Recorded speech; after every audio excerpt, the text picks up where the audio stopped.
Wala na raw atrasan ang pagharap sa impeachment court ng mismong isnasakdal na si Chief Justice Renato Corona. Ngayong araw po ang second anniversary niya sa pwesto at wala raw siyang balak na bitiwan ito.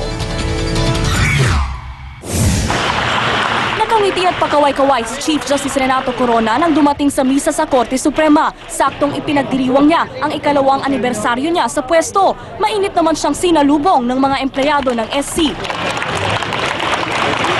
Present din sa Thanksgiving Mass ang mga anak ng punong maestrado at ang kanyang misis na si Cristina. Ang hiling daw niya para sa mister. Lakwita yun. And peace and unity for the country. Bisita rin ni Corona ang mga magsasakang dumayo pa mula Hacienda Luisita. Ang kaso nila ang itinuturo ng Chief Justice na punot dulo ng impeachment case laban sa kanya. Sinaya ko na po ang buong buhay ko para sa inyo. Sinaya ko ng lahat. Pero kung impeachment ang pag-uusapan, di raw ito aatrasan ni Corona na nakatakdang sumalang sa Martes. Hirit pa ni Corona sa kanyang mga kritiko. See you next year.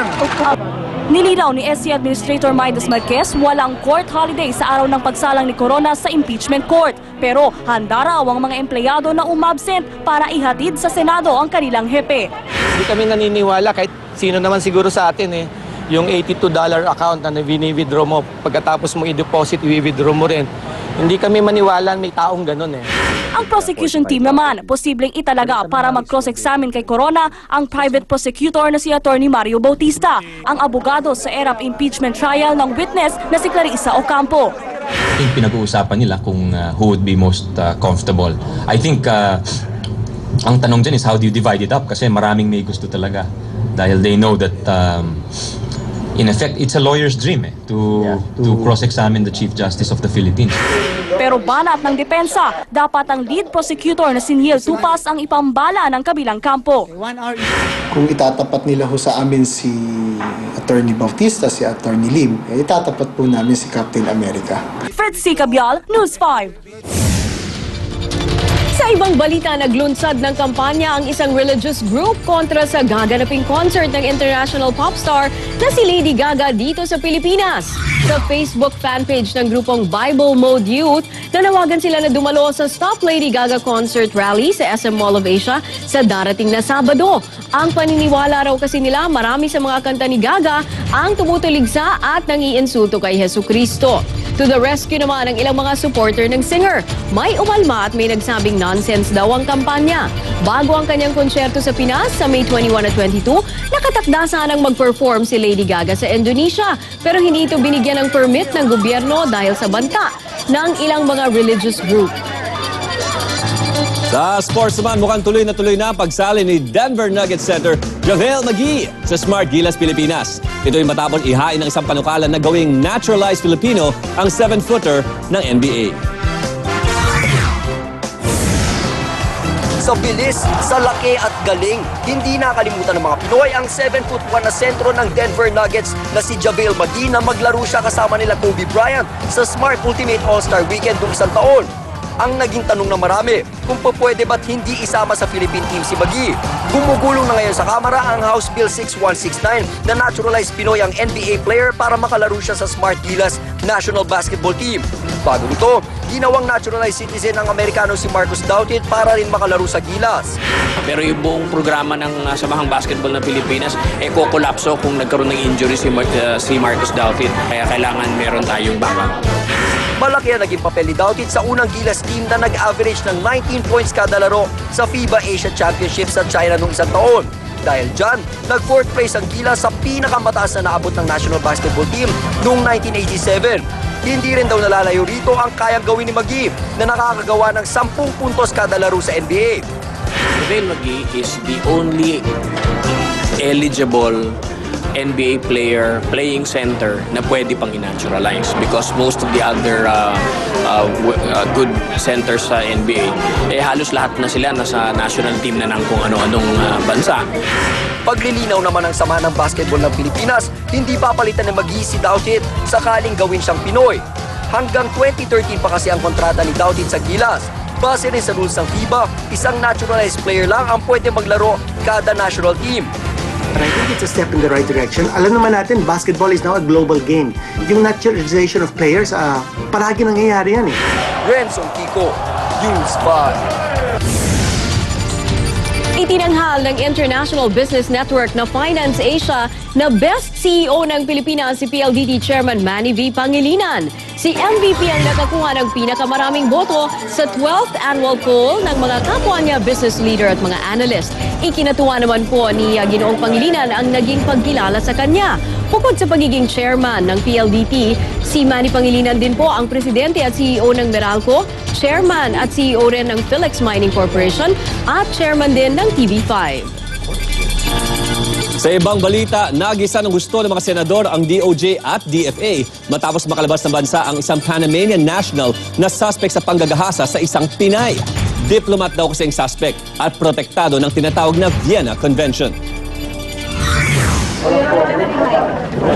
Nakatakip ang mukha ni alias Pamela nang dumating sa hearing ng Senado kaugnay ng reklamo niyang rape laban sa Panamanian diplomat na si Eric Shix. Unang tanong ng mga senador, bakit hinayaan ng Department of Justice at Department of Foreign Affairs na makalabas ng bansa ang suspect? Sagot ni DOJ Secretary De Lima, hindi siya makapag-issue ng whole departure order o watchlist order dahil sa naunang ibinabang Tier 1 ng Korte Suprema sa kanila. Sumunod lang din daw sila sa certification na inilabas ng DFA. The DFA, which per jurisprudence is the primary agency clothed with competence to make such declarations of diplomatic immunity, DOJ had no option but to withdraw the information. Diplomat ang turing kay Shix dahil miyembro siya ng technical and administrative staff ng Panamanian Maritime Authority. Katwiran ng DFA, nakasaad sa mga probisyon ng Vienna Convention on Diplomatic Relations na hindi pwedeng kasuhan, arestuin o makulong ang isang diplomat. In the case of Mr. Shix, he is covered by the provisions of the Vienna Convention. Pero hindi ito matanggap ng ilang senador. The purpose of such privileges and immunities is not to benefit individuals. Rape is not a function. Hindi pwede ang Vienna Convention na yan. Vienna sausage, ang kainin nila. Our DFA automatically will issue a certificate of immunity and the DOJ will have to follow that, of course. Then, any diplomat can rape a Filipina and all we can do is persona non grata? I will not accept that. Pinuna rin ng mga senador ang mabilis sa desisyon ng korte sa kaso. Alas 2 ng hapon noong April 30, isinampa ang kaso laban kay Shix sa Makati RTC. 2:50 ng hapon ng nasabing araw, na-dismiss na ito. Hindi muna dapat ganun kabilis. So there's got to be a process. Isa sa mga nakikitang solusyon ngayon ng DOJ at DFA ay kausapin ng Panamanian government para sila na magtuloy ng kaso laban kay Shix. Hindi na raw kasi basta pwedeng pabalikin ng bansa si Shix lalo't idineklara na siyang isang persona non grata. Mayan Los Baños, News 5. Sa gitna ng nanigas na abo at lahar na ibinuga ng Mount Pinatubo, may destinasyon na swak sa mga health conscious at mahilig sa spa. Ang good news pa dyan, ang mga katutubong Aita ang nakikinabang sa lugar.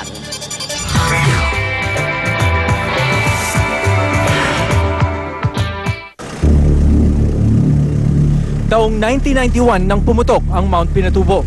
At dahil sa ibinuga nitong abo at putik, libo-libong ari-arian ang nasira.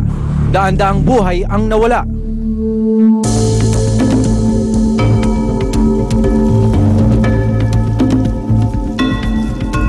Ngayon, eto na ang paligid ng bulkan. Balot pa rin ng toneto niladang abo. Pero isa ng ipinagmamalaking tourist destination ng bansa.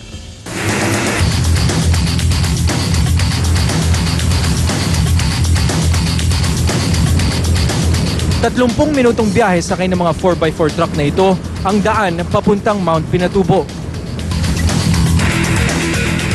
Pero bago ang bulkan, bubungad muna sa atin ang malaparaisong puning hot spring sa Angeles, Pampanga.